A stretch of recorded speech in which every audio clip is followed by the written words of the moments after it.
Je me suis fait dire aussi plusieurs fois par des personnes qui viennent de passer 6 mois sur le dos suite à une crise cardiaque ou qui se réveillent avec le cancer ou dystrophie musculaire, avec des choses assez importantes et qui me disent, ben c'est grâce à ça si je me suis pris en main un jour, tu sais. C'est malheureux d'attendre que ça fasse si mal avant de se prendre en main. Moi, je trouve qu'on est bien plus intelligent si on se prend en main avant d'avoir des gros signaux comme ça.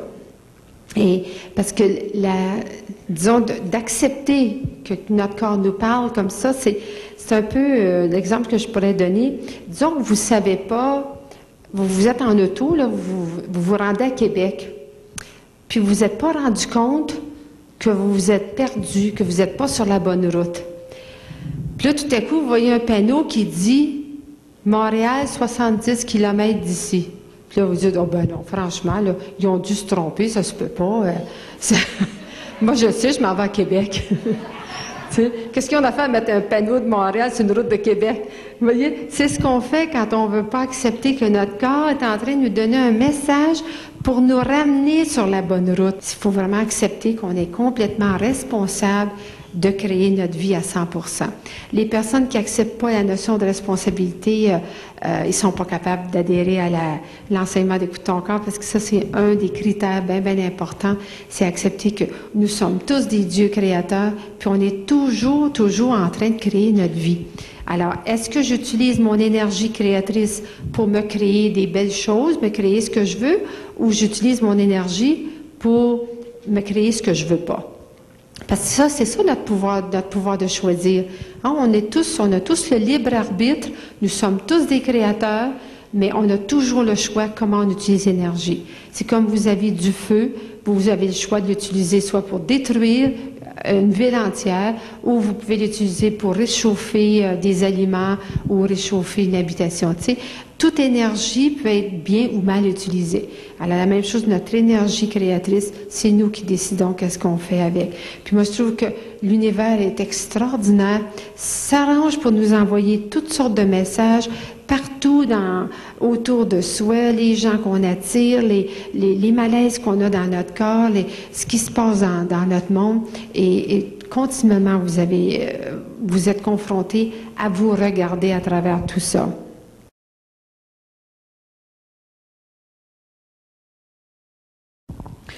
Je suis une personne qui aime bien manger et lorsque j'ai un différend ou que je m'affirme avec ma conjointe, l'appétit me coupe même si j'ai très faim.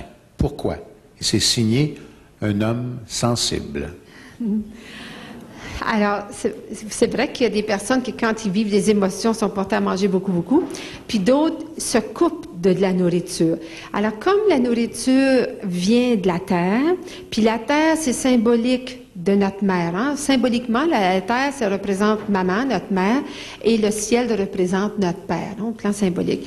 Alors, quand on se prive de nourriture, comme les personnes, disons, qui sont anorexiques ou une personne qui a l'appétit coupé, c'est comme on veut se couper de notre mère. Ça, quelque part, c'est si tu dis avec ta conjointe que tu vis quelque chose avec elle et puis tout à coup tu te coupes de ta nourriture, regarde si ça vient pas réveiller quelque chose que tu as vécu avec ta mère. C'est comme si en même temps tu voulais te couper d'elle. Et c'est la seule chose que je peux te suggérer de vérifier. Je suis une femme. L'an dernier, j'ai été opérée pour des kystes sur les trompes. Je faisais aussi de l'endométriose. J'ai été opérée pour un cancer du poumon et je fais de l'angine. Tout ça s'est déclaré en même temps dans l'espace d'1 mois. Que dois-je comprendre de tout ça? Et deuxièmement, est-ce plus du côté féminin ou masculin que je devrais regarder? Ouais, c'est pas mal ça, tout ensemble, hein? Alors, l'endométriose, que ce soit tous les organes génitaux de la femme, ben c'est sûr que ça a un lien avec ta partie féminine, avec la femme en toi. Quand on a un problème avec la femme en nous, ça veut dire que souvent, c'est des choses qui ne sont pas réglées au niveau de notre mère. Hein? Et parce que l'endométriose, en général, ça empêche une femme d'avoir un enfant. Et alors, tu pourras regarder aussi là-dessus, si tu n'es pas du genre de personne, ça peut avoir deux significations. Est-ce que ça se pourrait que tu veuilles avoir des enfants, mais que une peur bleue d'avoir des enfants, puis tu t'empêches d'en avoir en te créant de l'endométriose, parce que ça, j'en ai vu plusieurs cas comme ça. Ça peut être une femme qui, sa mère est quasiment morte quand elle est venue au monde. Fait que plus tard, quand est venu le temps pour elle de devenir enceinte, elle s'est organisée pour ne pas devenir enceinte en se créant de l'endométriose. Si ça n'a rien à voir avec vouloir un bébé, ça peut être que tu es du genre à pas vouloir enfanter au niveau de nouvelles idées, au niveau de créer des choses, aller vers des choses nouvelles, des choses que tu voudrais partir de toi-même, créer de toi-même. Et les poumons, c'est ça, il y avait les poumons aussi. Les poumons ont un lien avec la vie, vraiment aspirer la vie. Les gens qui ont peur de mourir, bien souvent se créent des problèmes aux poumons. C'était-tu le cancer du poumon? Le cancer du poumon. Et alors, le cancer, en général, vient d'une personne qui a vécu quelque chose de très difficile avec un des deux parents quand il était jeune, et puis qui ne s'est pas autorisé à en vouloir à un parent. Parce que c'est tout à fait normal et humain d'en vouloir à un parent avec qui on a vécu quelque chose de difficile, qu'on a accusé de quelque chose, même si on n'en est pas conscient. Parce que souvent, je me suis aperçue que le type cancéreux, c'est la personne qui veut tellement vivre dans l'amour, qui est une personne bien souvent remplie d'amour, puis qui veut vivre seulement que dans l'amour, elle ne veut pas jamais admettre qu'elle a pu en vouloir à un de ses parents. Elle va trouver toutes sortes de bonnes excuses aux parents. Ben oui, mais tu sais, ils ont fait leur possible, puis tout ça. Et pendant ce temps-là, ben, ça la mange à l'intérieur d'elle. Et tandis que quand on commence à dire, oui, j'en ai voulu à mon père, oui, j'en ai voulu à ma mère, c'est la petite fille en moi qui se sentait rejetée, qui en a voulu. Puis on peut se donner le droit d'en avoir voulu. Tu sais, nos parents n'ont pas toujours été à nos attentes, hein? Puis nous, en tant que parents, on n'est pas selon les attentes de nos enfants aussi. C'est tout à fait normal et humain d'en vouloir à un parent qu'on a trouvé soit très injuste ou qui nous a rejetés, qui nous a abandonnés. Et c'est sûr qu'aujourd'hui, avec le regard d'un adulte, on comprend nos parents. Mais il faut savoir que le cancer, il débute quand on est tout jeune.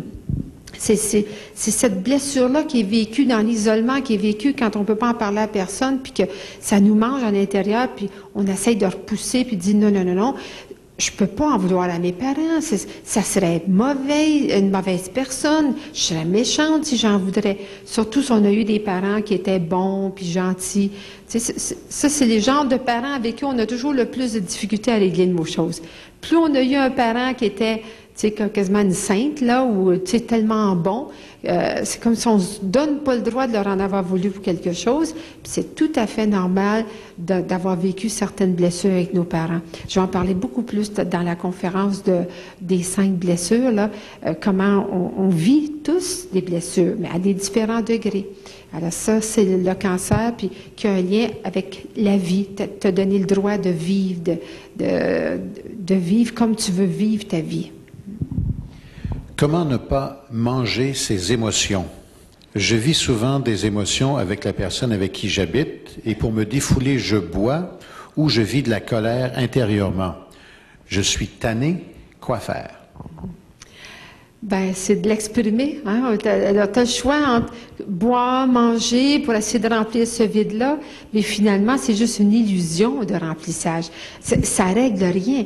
Tu te sens rempli temporairement, mais aussitôt que le lendemain ou la semaine suivante ou le mois suivant, tu revis la même émotion avec ton conjoint, tu vas encore revivre le même problème. Tu sais, c'est toujours à recommencer. Alors, ça serait beaucoup mieux de t'asseoir puis de parler de ce que tu vis, comment tu te sens, et puis de regarder aussi de quoi j'accuse l'autre. Ce que je trouve moi, super intéressant, c'est à chaque fois qu'on vit une émotion, on accuse quelqu'un. Tu regardes de quoi t'accuses l'autre, puis allez vérifier, l'autre vous accuse de la même chose. Puis ça, c'est pas toujours évident, mais il s'agit d'avoir l'humilité nécessaire pour le faire, puis dire à l'autre, là, je vis une émotion, là, je m'aperçois que je suis en train de t'accuser de ci, ça. Est-ce que ça se pourrait que toi, tu m'accuses de la même chose? Peut-être pas dans la même situation, là, mais dans une autre situation. Parce qu'il semblerait que c'est pas pour rien qu'on est ensemble et qu'on vit les émotions comme ça. Les émotions que vous vivez avec votre patron, avec vos enfants, c'est toujours comme ça. Ça fait trop longtemps que je vérifie cette théorie-là avec des milliers de personnes, puis ça s'avère tout le temps vrai.